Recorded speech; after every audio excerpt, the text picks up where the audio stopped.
Congratulations, you've just signed a contract for the sale of your property. Now we'll be opening escrow and doing all of the detail work necessary to take your escrow all the way through to close and get you paid for the sale. So right off the bat, we've got to get the signed contract over to an escrow company, the buyer, their lender, and all of the parties that we need to help execute on the transaction.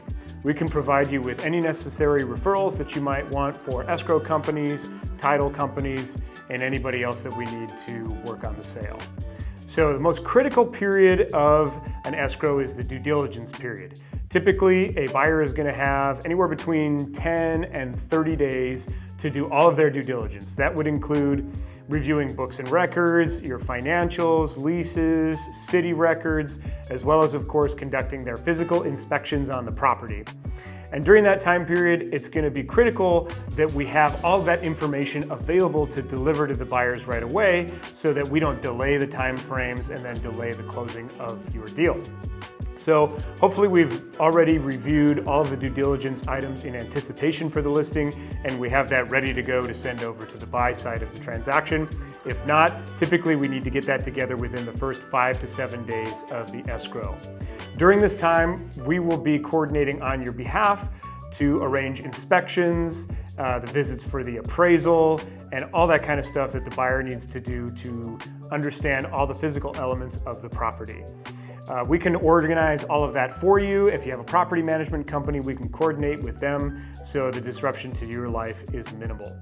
Once the buyer has completed all of their inspections and reviewed all of the books and records, now it's going to be time for them to remove contingencies.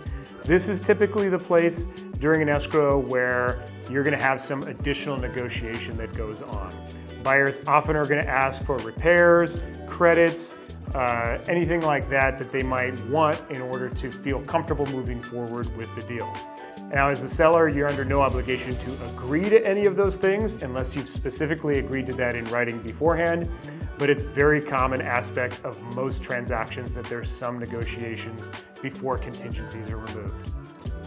Once the buyer waives all of their contingencies, then their deposit becomes non-refundable and they have to perform according to the terms of the contract and close the deal.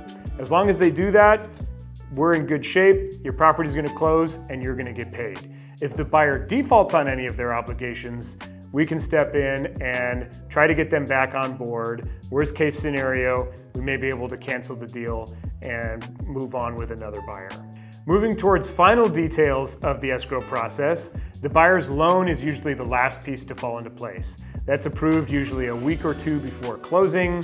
The lender is going to generate loan documents, get everything signed with the buyer, work on final details. The escrow company will prorate rents and transfer security deposits, and then the title company will record the deed and the sale is official. You no longer own the property.